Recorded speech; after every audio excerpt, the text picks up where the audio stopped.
একজন মুসলিম মৃত্যুবরণ করার পরে তার গোছল এবং শেষ বিদায়ের জন্য আমাদের হারামাইন মুর্দা মশারি এবং খাটিয়া গেলা বাংলাদেশের প্রতিটা মসজিদ, মাদ্রাসা, মহল্লায় থাকা দরকার। বর্তমানে দেখা যায় বাংলাদেশের সব জায়গায় একজন মানুষ মৃত্যুবরণ করার পরে তার গোছল এবং শেষ বিদায় দেওয়ার জন্য সুন্দর কোনো ব্যবস্থা থাকে না। এই জন্য হারামাইন মুর্দা মশারি এবং খাটিয়া গেলাফটি প্রতিটা মসজিদ, মাদ্রাসায় খুবই প্রয়োজন। দেখুন, আপনার আমার প্রিয়জন মৃত্যুবরণ করে, তখন তাকে গোসল করার জন্য আশেপাশ থেকে 5-7টা পাক না পাক বেডশিট এনে তাকে গোসলের আয়োজন করা হয়। বাট এটা কি আসলেই সম্মানজনক? এটা কখনোই সম্মানজনক না। একটা মৃত্যু ব্যক্তির সম্মানজনক শেষ বিদায়ের জন্য এটা কোনোভাবেই কাম্য না।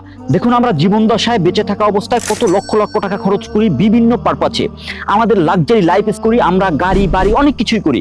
বাট আমার মৃত্যুবরণ করার পরে আমাদের সেই শেষ বিদায়টা কত তুচ্ছ তাচ্ছিল্যের মধ্যে হয়। একজন মুসলিম হিসাবে, একজন মানুষ হিসাবে এটা কোনোভাবেই কাম্য না। এই জন্য আমরা হারামাইন মাঠ আপনাদের খেদমতে নিয়ে এসেছি হারামাইন মুর্দা মশারি এবং খাটিয়া গেলাফ। আমাদের হারামাইন মুর্দা মশারিটি দিয়ে একজন মৃত্যু ব্যক্তিকে সঠিকভাবে, সুন্নতসম্মত এবং শরীয়ত সম্মতভাবে পর্দার সহিত তাকে গোসল দিতে পারবেন।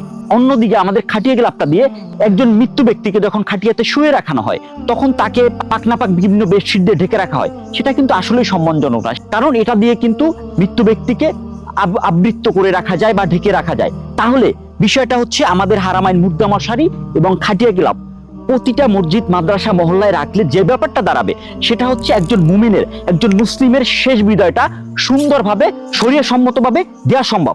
আমাদের হারামাইন মুর্দা মশারিটি দেখেন, লম্বায় অনেক বড় 10 ফিট এবং উচ্চতায় 6.5 ফিট এবং প্রস্থে 6.5 ফিট। আমাদের এই হারামাইন মুর্দা মশারিটির মধ্যে 5-7 জন অবস্থান করে একজন মৃত্যু ব্যক্তির গোছল সম্পন্ন করা সম্ভব এবং তাকে কাফন পরানো সম্ভব। তাই আপনার প্রিয়জনের শেষ বিদায়ের জন্য হারামাইন মুর্দা মশারি এবং খাটিয়া গেলাফ বাংলাদেশের প্রতিটা মসজিদ, মাদ্রাসা, মহল্লায় সংগ্রহে রাখুন, যাতে করে আমাদের প্রতিটা মুসলমানের শেষ বিদায় সম্মানজনক ভাবে হয়, শরীয়ত সম্মত ভাবে হয়। আসসালামু আলাইকুম রহমতুল্লাহি ওয়া বারাকাতুহু।